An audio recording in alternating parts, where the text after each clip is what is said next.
Que nem, eu acho que tem uma frase, né? Se você não sabe onde quer chegar, qualquer caminho serve. PR10!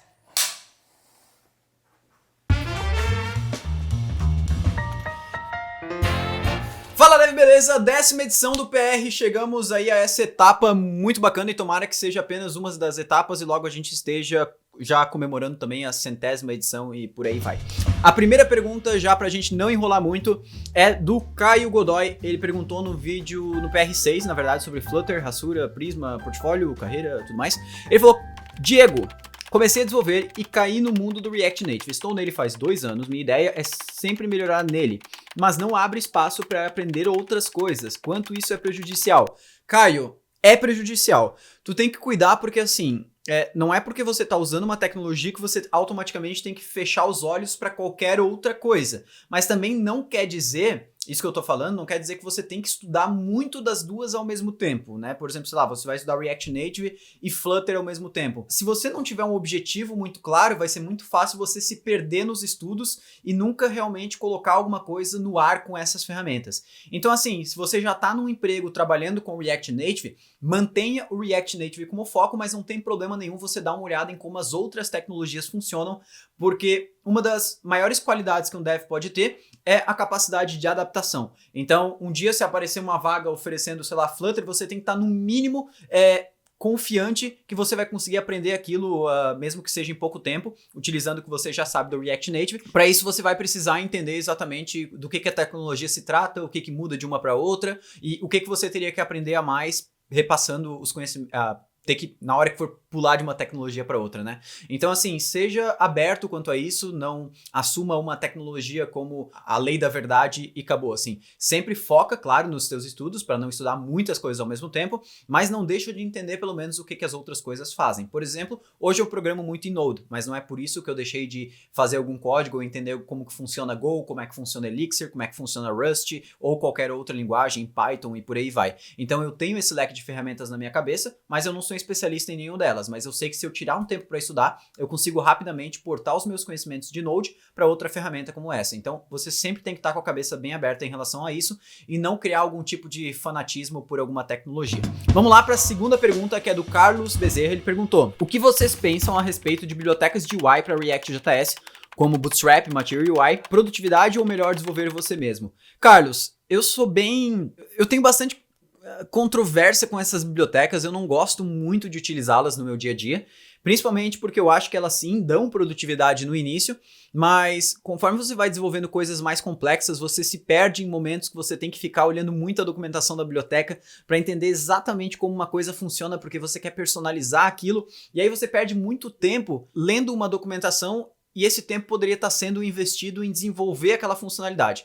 Então, assim, eu acho que existem momentos do projeto, é claro que eu não estou excluindo totalmente a utilização dessas bibliotecas, mas eu acho que existem momentos, tipo, aqui na Rocket City, quando a gente começou, eu não vejo nenhum problema em a gente iniciar um projeto utilizando uma dessas bibliotecas que você falou, mas no momento que a gente está agora, a capacidade que a gente precisa de mutação do nosso software de um dia para o outro e adicionar funcionalidades novas, essas bibliotecas elas acabam nos limitando, porque incluir uma funcionalidade nova dentro da aplicação não depende só de tempo de código, mas depende também da capacidade dessa ferramenta, como Material UI, Bootstrap, de aceitar essa implementação nova. E por mais que pareça assim, a gente consegue fazer qualquer coisa dentro delas, a partir do momento que as coisas vão ficando mais complexas, fica muito fácil a gente fugir da proposta dessas bibliotecas. Então cuida, eu acho que tem momentos que vale a pena, mas a partir do momento que o projeto começou a ficar um pouco grande e tudo mais, já saiu do MVP, já tem gente utilizando, eu acho que fica muito mais bacana você dar a identidade visual própria do seu projeto, aí você tem um designer e por aí vai. Só não o Thiago, porque o Thiago é meu. Né, Thiago? Nem eu. A terceira pergunta agora é do Adeilson. Ele falou: Diego, como faço para aplicar TypeScript em um projeto que foi iniciado com o JS? É um projeto em React. Adeilson, basicamente você instala o TypeScript como dependência de desenvolvimento, dá um yarn tsc init lá para ele criar o testconfig.json e dentro desse testconfig.json você coloca uma opção chamada allow.js, né, permitir JavaScript como sendo true. A partir desse momento, o teu projeto ele vai conseguir ler os arquivos JavaScript sem problemas nenhum. E aí você vai convertendo aos poucos os arquivos JavaScript para TypeScript. Na maioria das vezes é isso. É claro que tem peculiaridades, né? Por exemplo, tu falou, estou desenvolvendo um projeto com React. Ele está utilizando o Create React App. Se sim, talvez deva ter algum passo a mais além disso que eu falei. Então você tem que dar uma olhada na documentação do Create React App ou até nas issues do GitHub e tudo mais para entender como fazer essa migração. Porque nem sempre é o mesmo passo a passo para cada tipo de aplicação, beleza? Então vamos para a próxima pergunta, que foi do VMNog. Ele mandou a seguinte pergunta: Diego, eu vi que alguns programadores, em vez de utilizar Redux e REST, eles trabalham com GraphQL e Socket.io.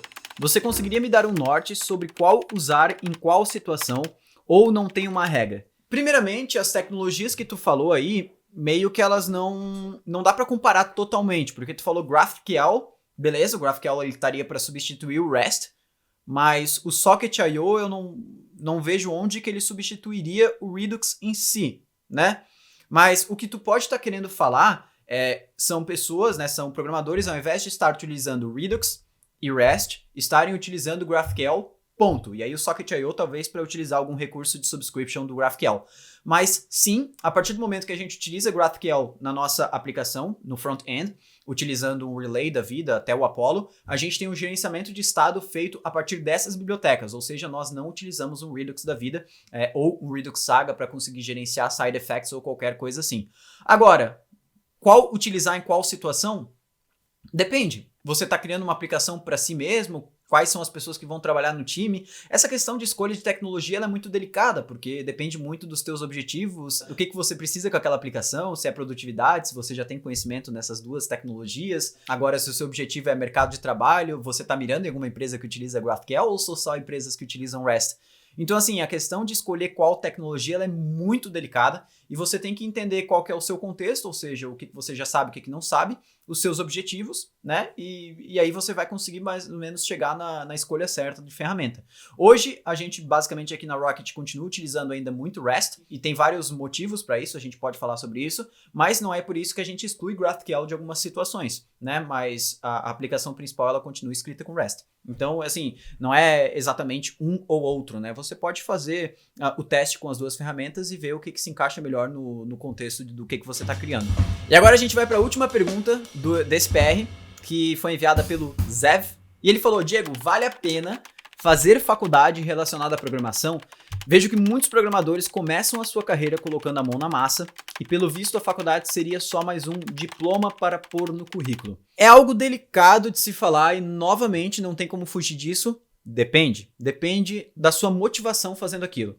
Por exemplo, vou fazer faculdade porque eu quero trabalhar na Google. É um sonho que eu tenho. Ótimo, tá perfeito, porque a Google ainda cobra a gente ter certificação para conseguir entrar numa vaga, você vai querer se mudar lá para fora, então ter faculdade vai conseguir te ajudar em alguns outros pontos e por aí vai. Agora, não, meu objetivo é construir o meu negócio aqui no Brasil, sei lá, uma coisa assim.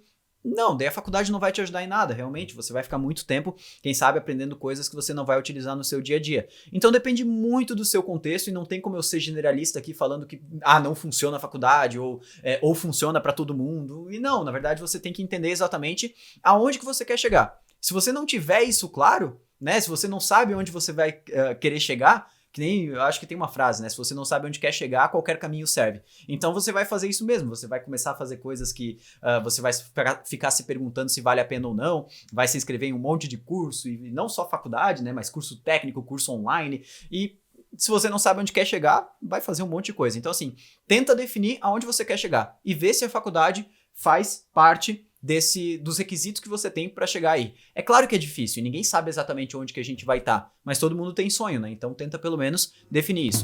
E é com essa que eu me despeço da 10ª edição do quadro do PR aqui no YouTube, o seu quadro preferido de quinta-feira. Não esquece, por favor, de deixar as perguntas aqui embaixo desse vídeo e também em todos os outros vídeos do nosso YouTube, do Instagram, do Twitter, que eu vou estar aqui respondendo todas as quinta-feiras essas queridas perguntas que vocês nos enviam. Beleza? Vou ficando por aqui, um grande abraço e valeu!